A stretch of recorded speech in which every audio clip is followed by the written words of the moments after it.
Hi everyone. Welcome to our second bonus episode.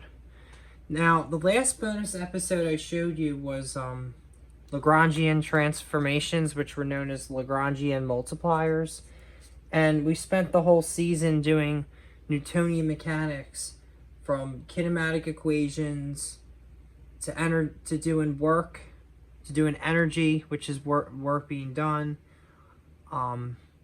Because we did 1D, 2D, 3D, 4D with kinematics. Then we did work.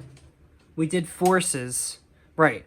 We did 1D, 2D, 3D on kinematic. No, we did 1D, 2D, 3D, and 4D kinematic equations. We did forces. Work being done to a force was energy. Linear momentum was a reenactment of energy. And then we did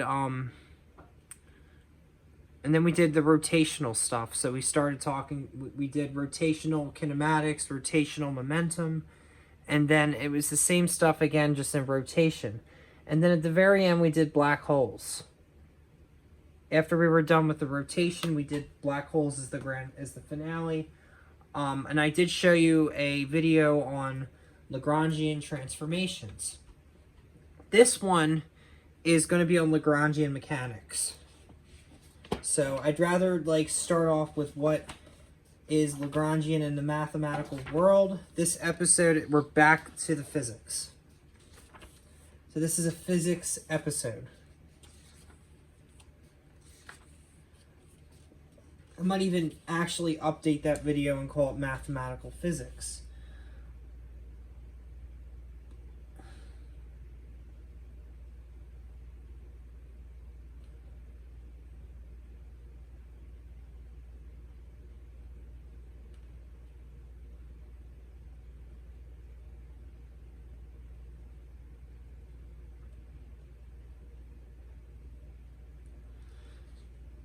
So William Rowan Hamilton said this: "The theoretical development of the laws of motion of bodies is a problem of such interest and importance that it has engaged the attention of all the most eminent mathematicians since the invention of dynamics as a mathematical science by Galileo, and especially since the wonderful extension which has given to that science by Newton. Among the successors of those illustrious men, Lagrange has perhaps done more work than any other analyst to give extent and harmony to such deductive researches, by showing that the most varied consequences respecting the motions of systems of bodies may be derived from one radical formula, the beauty of the methods so suiting the dignity of the results as to make of his great work a kind of scientific poem." And this was by William Rowan Hamilton, 1834. All right, let's get started on Lagrangians. So I'm going to show you what would happen if you have a Lagrange equations for unconstrained motion. So if you do a Lagrange, it says a Lagrange's equation for unconstrained motion. So you have a particle that's unconstrained in 3 dimensions, and it has to be subject to a conservative net force. The particle's kinetic energy is, of course, this. So this is what you would have. You would have T is equal to 1/2 mv squared. T, by the way, I think is tension.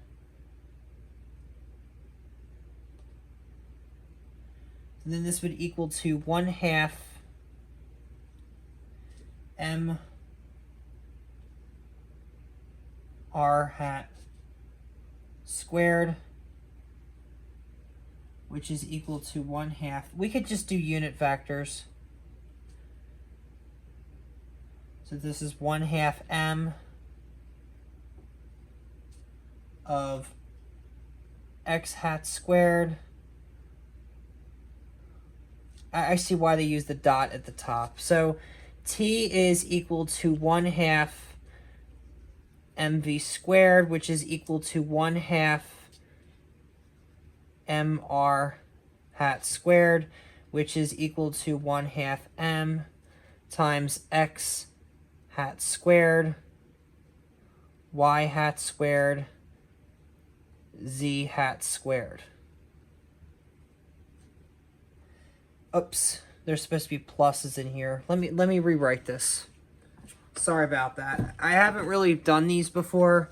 I've done Lagrangian math. So this is t is equal to 1/2 mv squared, which is equal to 1/2 mr squared, which is equal to 1/2 m times x squared plus y squared plus z squared. Now this is a Lagrangian mechanics, so it's using the same methods of Newton's laws, but now we're doing it in terms of 3 variables instead of 1. When we did Newton's laws, we only cared about 1 or 2 variables, but now we care about all 3. And you're going to know that the potential energy, so you can express the potential energy, U is equal to the U of R, which, by the way, R is a vector. And then this becomes equal to U of X, Y, Z. This is what I was trying to write, and I screwed it up. The Lagrangian function, or just the Lagrangian, is defined as, so Lagrangian is this fancy L. This is equal to T minus U. A lot of times in the math, in the Lagrange multipliers, we use the lambda, which was known as the Lagrangian. A lot of times they'll do a lambda sub n, which stands for the Lagrangian, and we say that's T minus U, or you could say that lambda is equal to T minus U. This is known as the Lagrangian. Lambda is the Lagrangian.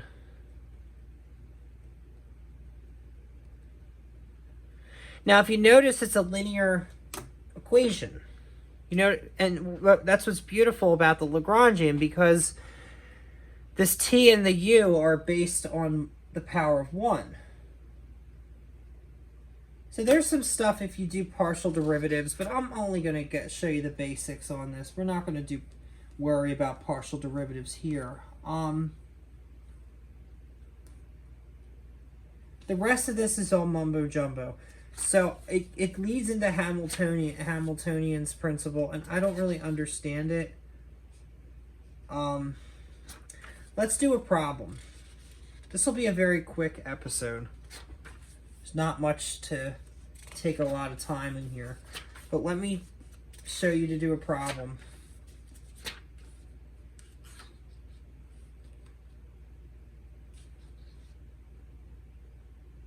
You have the action integral is stationary at the right path.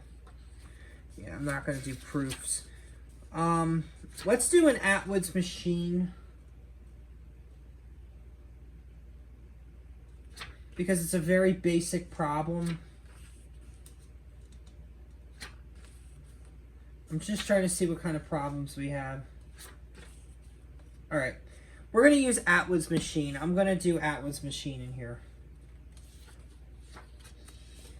Consider the Atwood machine first met in figure 4.15 and shown again in figure 7.6, in which the two masses M1 and M2 are suspended by an inextensible string, length L, which passes over a massless pulley with frictionless bearings and radius r. Write down the Lagrangian, we'll call it lambda.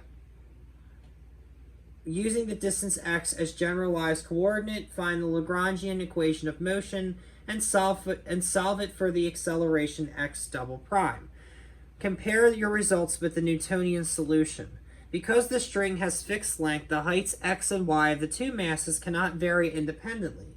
Rather, x plus y plus pi r is equal to L, the length of the string, so that y can be expressed in terms of x. So let's get started on this example. We are going to do Atwood's machine. So this is an Atwood's machine. Now, if you take this in a community college, you're only going to learn it using Newtonian methods. There was a problem in the textbook that I didn't really go into using Newtonian methods, but this video I'm going to break the ground a little bit, and we're going to do undergrad work.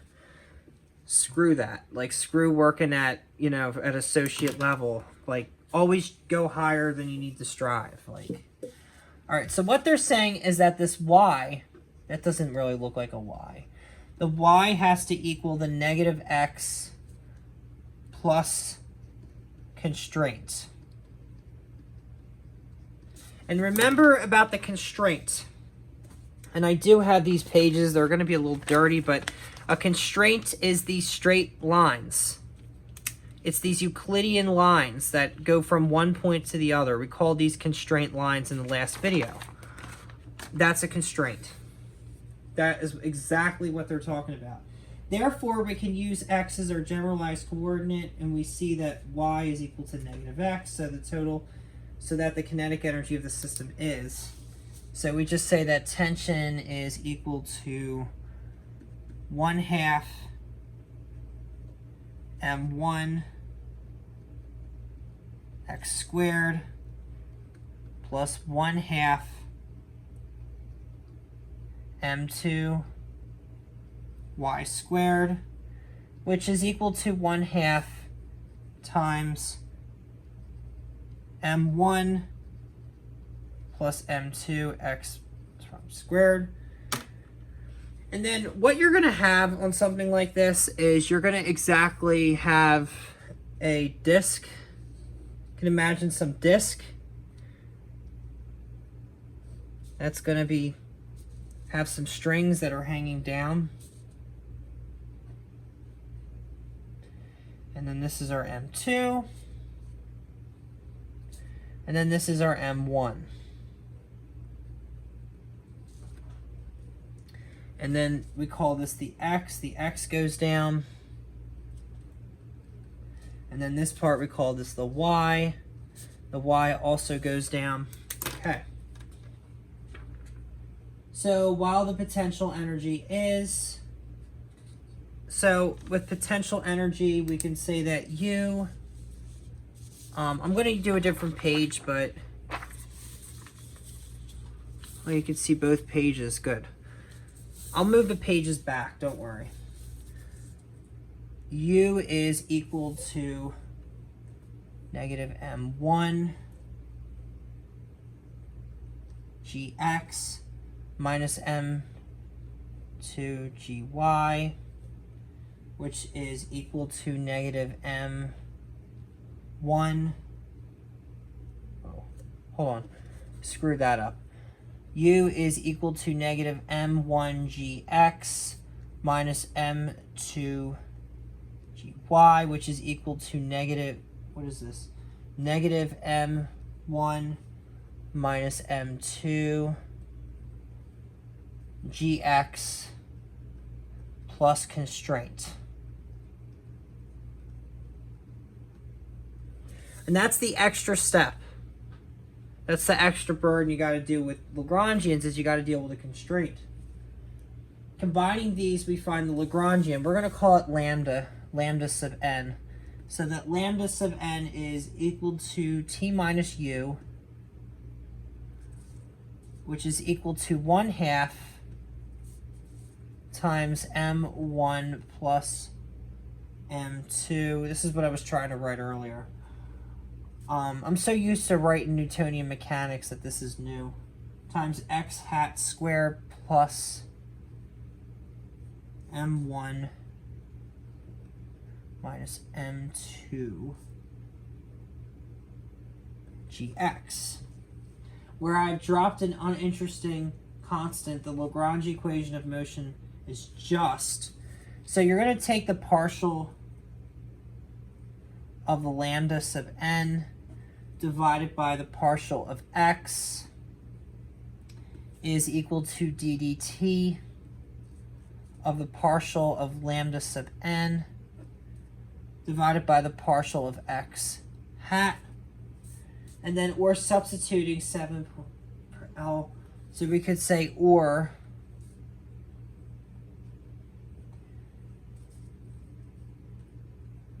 m1 minus m2 times acceleration due to gravity is equal to m1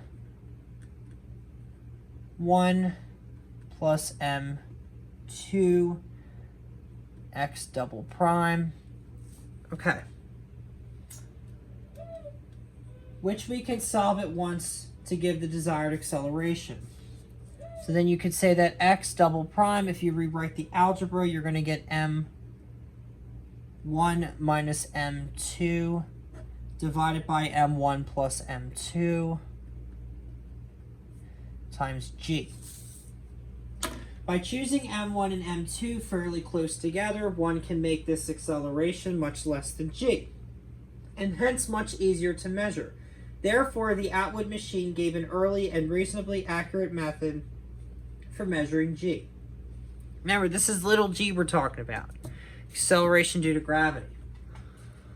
The corresponding Newtonian solution requires us to write down Newton's second law for each of the masses separately. The net force on M1 is M1g minus F1, the net force on M1 is M1g minus Ft, where Ft is the tension in the string.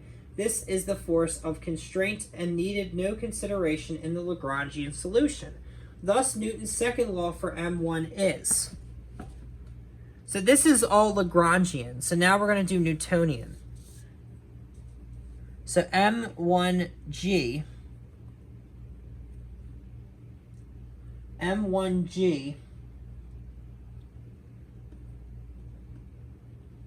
minus F sub t is equal to M1 x double prime. In the same way, Newton's second law for M2 reads. So you could say that Ft is equal to M2g, which is equal to M2x double prime. Remember that the upward acceleration of M2 is the same as the downward acceleration of M1.